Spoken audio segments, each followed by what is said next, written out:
வட இந்தியாவிலிருந்து தமிழகத்தில் இருக்கக்கூடிய பட்ஜெட்டை பார்ப்போமேனால் சிறப்பான நிதிநிலை அறிக்கை, வெள்ளை அறிக்கை கொடுத்த பிறகு தங்களால் என்னென்ன செய்ய முடியுமோ அதெல்லாம் செய்து காண்பித்தார்கள். 100க்கு 95 மார்க் தரலாங்க தம்பி.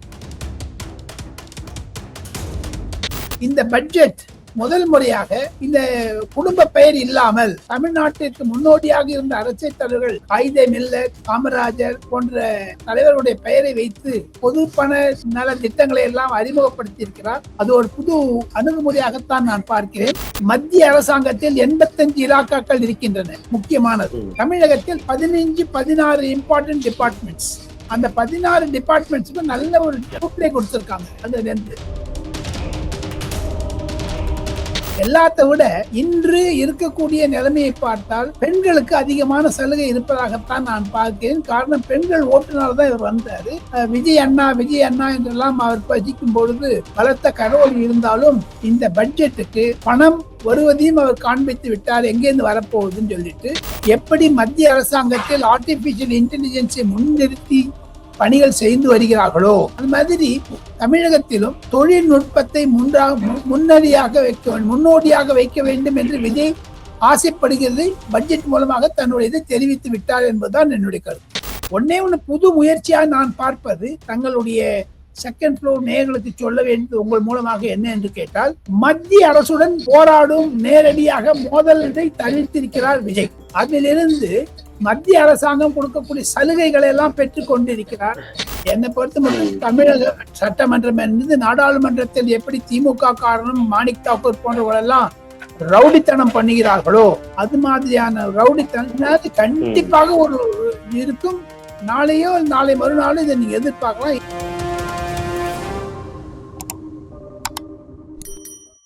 சார் வணக்கம். சார் வணக்கம். எப்படி இருக்கீங்க? நல்லா இருக்கேன் சார். நீங்க எப்படி இருக்கீங்க? சார், தமிழக அரசு இன்னைக்கு பட்ஜெட் தாக்கல் பண்ணியிருக்காங்க. தாவேக அரசு பொறுப்பேற்று முதல் முறையா தமிழகத்துக்கான இந்த நிதி அறிக்கை, அதுக்கப்புறமா அந்த பட்ஜெட் தாக்கல் பண்ணப்பட்டிருக்கு.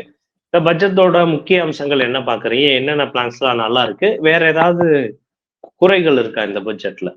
குறைகள் என்று நிர்ணயிக்க முன்னதாக ஒரு வட இந்தியாவிலிருந்து தமிழகத்தில் இருக்கக்கூடிய பட்ஜெட்டை பார்ப்போமேனால் ஓவரால் நம்ம இதுல நிறைய பைனான்சியல் இம்ப்ளிகேஷன்ஸ்லாம் நிறைய இருக்குது. யாரும் இல்லைன்னு சொல்லல.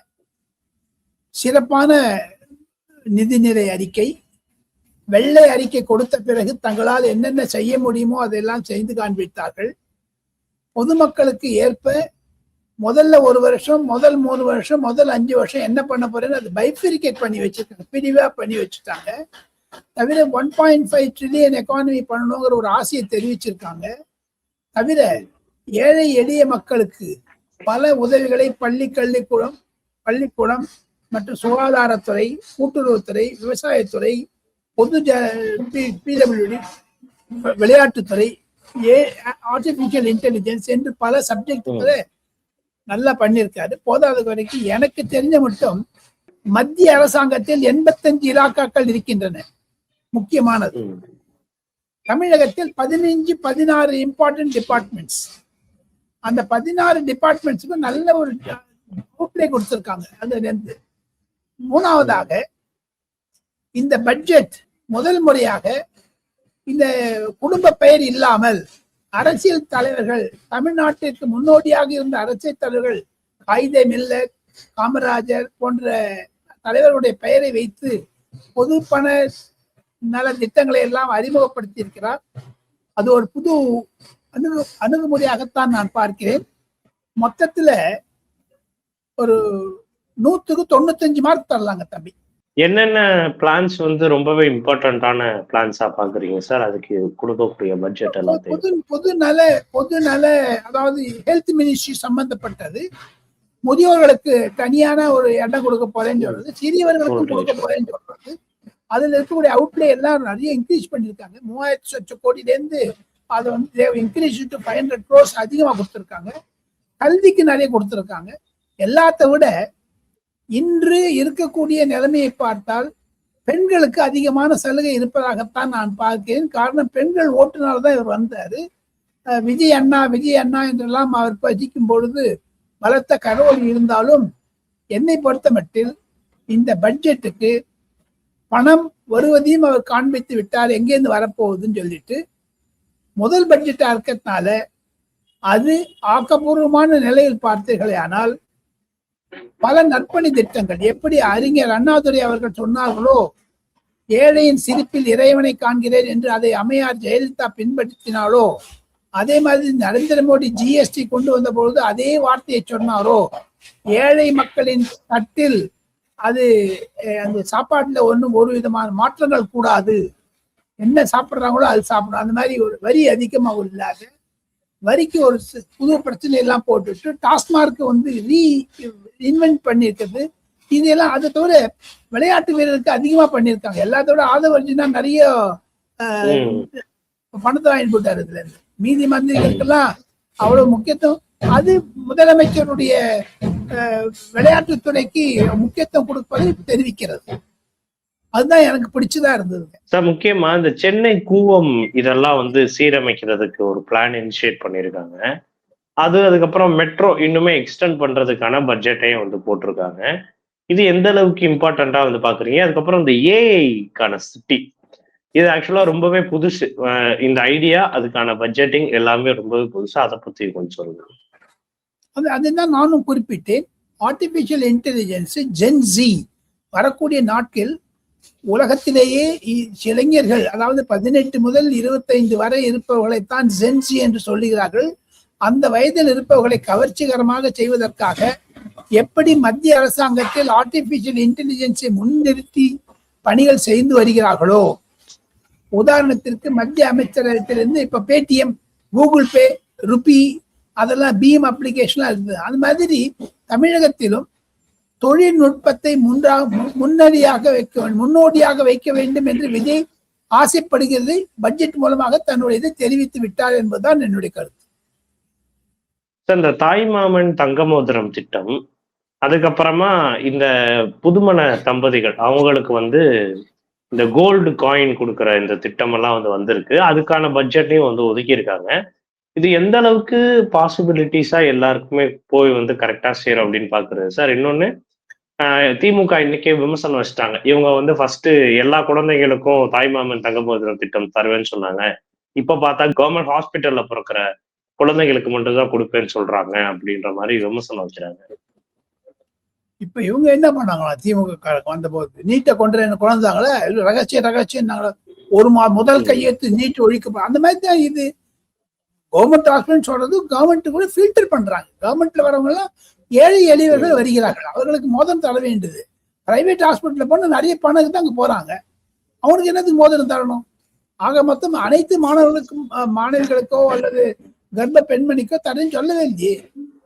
அரசாங்கம் மருத்துவமனையில் பிறக்கக்கூடிய என்றது ஒரு அதை பிரிப்பது, பைஃபரிகேட் பண்ணது வரவேற்கத்தக்கது. இல்லாமனா தமிழ்நாடு அரசாங்கத்தினுடைய கஜானா காலியாடுங்க, எல்லாருக்கும் தங்க மோதிரம் கொடுக்க ஆரம்பிச்சாருன்னா ஏழை எளிய மக்களுக்கு ஊக்குவிக்க வேண்டும். இது பொது ஜன திட்டமாகத்தான் நான் கருதுகிறேன்.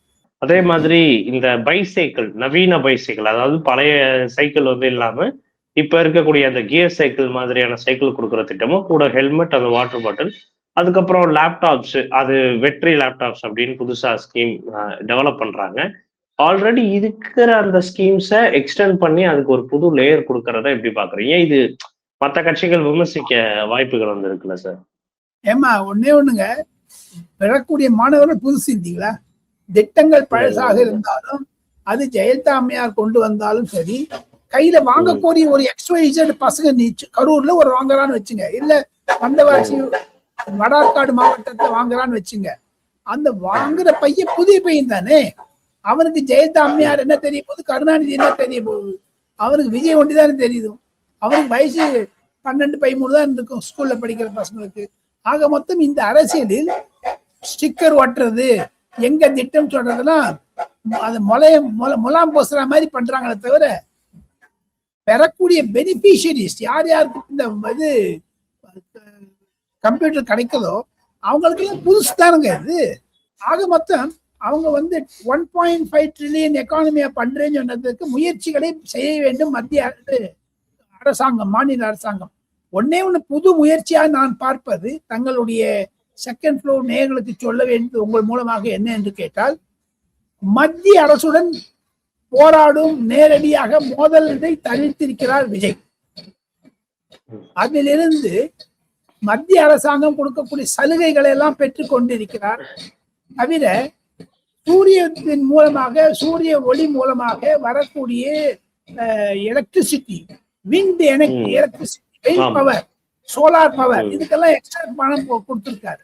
இதுதான் ஒரு ஒரு புதிய திருப்பமாக நான் பார்க்கிறேன். அட்லீஸ்ட் சார், இப்ப இந்த பட்ஜெட் தாக்கல் வந்து பண்ணியாச்சு. இந்த கூட்டத்தொடர்ல, இந்த பட்ஜெட்டுக்கான இந்த கூட்டத்தொடர்ல வேற என்னென்ன சுவாரஸ்யமான பதிவுகளை நம்ம வந்து எதிர்பார்க்கலாம்? ஏன்னா திமுக தரப்புல ஒரு கோவத்துல இருப்பாங்க இப்ப தாவேகா மேல அரெஸ்ட் பண்ண வந்து வச்சதுனால. இது வேற ஏதாவது சூடு பிடிக்க வாய்ப்புகள் வந்திருக்கா? போன தடவை நம்ம பார்த்த மாதிரி இதை விட மோசமா இருக்கும். என்னை பொறுத்த மட்டும் தமிழக சட்டமன்றம் என்பது நாடாளுமன்றத்தில் எப்படி திமுக காரணம் மாணிக் தாக்கூர் போன்றவர்களெல்லாம் ரவுடித்தனம் பண்ணுகிறார்களோ அது மாதிரியான ரவுடித்தனம் ஏற்கனவே தமிழ்நாடு சட்டசபையில அம்மையார் ஜெயலலிதாவினுடைய அந்த புடவையை கிழித்ததெல்லாம் இதே ஆளுங்க தானம்மா. சொல்லுங்க சார். அதனால கண்டிப்பாக ஒரு இருக்கும். நாளையோ நாளை மறுநாளும் இதை நீங்க எதிர்பார்க்கலாம். இன்னைக்கு வந்து ஒரு முக்கியமான தினமாக இருக்கிறதால அதை விட்டு வச்சிருக்காங்களோன்னு என்ற சந்தேகம் எனக்கு இருக்கு. எல்லாத்தையும் தவிர நிதி அமைச்சராக மாரி வில்சன் இருந்தாலும் சரி, அது தன்னுடைய அரசாங்கத்திற்கு கடமை நான் தான் செய்ய வேண்டும் என்று விஜய் தனக்குத்தானே அந்த பொருளாதார வெயிட்டேஜா இருந்தாலும், தமிழ்நாடு வெயிட்டேஜா இருந்தாலும் சரி, தன்னுடைய முதுகிலேயே அது தோல் சுமந்து போகிறார். பிளஸ் ஒரு பட்ஜெட்டுங்கிறது சாதாரணமான விஷயம் இல்லைங்க தம்பி. எனக்கு தெரியும், நான் அருண் ஜேட்லி அவரிடமும் இந்திரா காந்தி நிர்மலா சீதாராமனிடம் பல அமைச்சர்களிடம் நான் நேரு பழகியதுனால் பட்ஜெட் பண்ணும்பொழுது அந்த ரூம்ல அளவு தாப்பா போட்டு உட்காந்து அவ்வளவு சீக்கிரம் மெயின்டைன் பண்ணணும்.